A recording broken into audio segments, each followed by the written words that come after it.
This will be the third video on lecture 4, the continuation of forms of business organizations. We did look at the sole trader in the last video. For now, we'll be looking at partnership. So generally speaking, a partnership business is formed legally by a minimum of two and a maximum of 20 persons in a business. There are two types of partnership forms. There is limited liability partnerships, and then there are unlimited liability partnerships. So at least one partner must have unlimited liability. An unlimited liability partnership, all partners have unlimited liability. So there's limited liability partnerships and there's unlimited liability partnerships. So how is it exactly formed? It is formed through a partnership deed. A deed of partnership must be drafted which set out the terms and conditions of the partnership. This written agreement helps to settle disputes, and in the absence of the deed, partnership will be governed by the Partnership Act.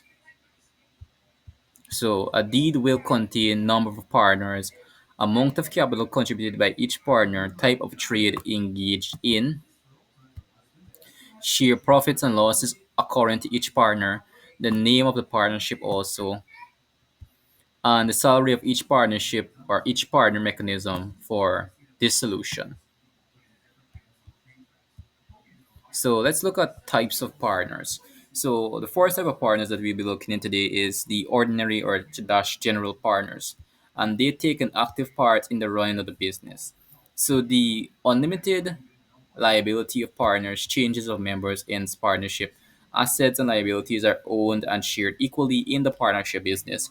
Each partner plays a part in the management of the firm. Partners cannot exist without an agreement. That is very substantive. Let's look at sleeping partners. So sleeping partners, they just invest and they don't make any significant contributions. They invest in the business but do not take an active part in the business. Let's look at limited liability partners. Assets will not be lost if the business goes bankrupt. So limited liability partners, but one must have unlimited liability. Change of members does not end with partnership and it does not play a part in the management of the firm. Let's look at the advantages of the advantages of the partnership in this case scenario. So there is more capital, specializations, partners use skills differently, and knowledge of how to run a business. It is a simple organization. It is more complex than the sole trader. So there's continuity than sole trader. If one partner is lost, the business still keeps running in spite of that. So limited liability, workload shared, it is more easier to run.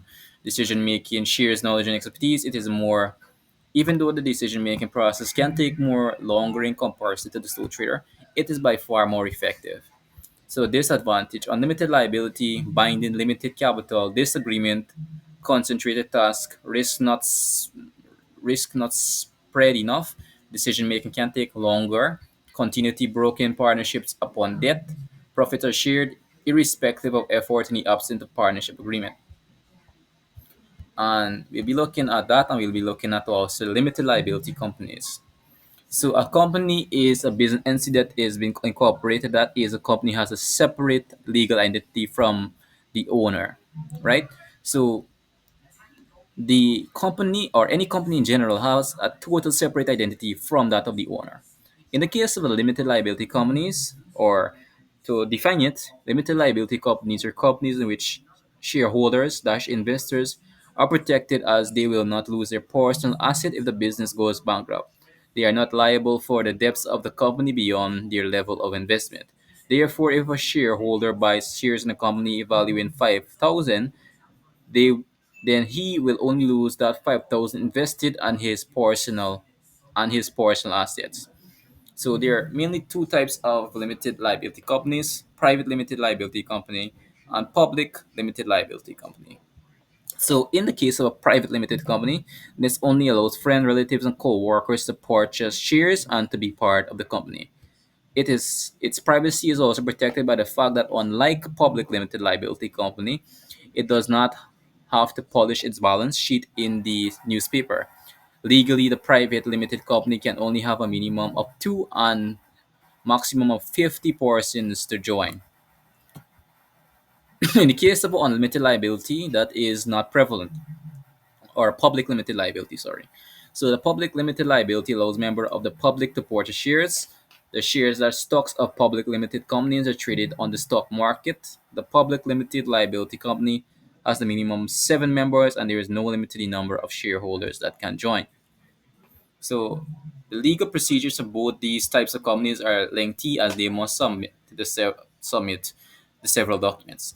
The Companies Act contains the laws related to companies to comply with certain requirements which were laid down by the Companies Act. The promoters of the company must present the following documents. This is the Memorandum of Association, which is very important. This includes the company's name, address of the company, objectives of the company, statement that the liability of the stakeholders or shareholders is limited, authority, share capital, and the types of shares to be issued. We have the Articles of Association is also to be included. Business procedures call an annual general meeting, rights and obligation of the directors, procedures governing election of directors, statement concerning the borrowing power of the company, procedures dealing with the payments of dividends. So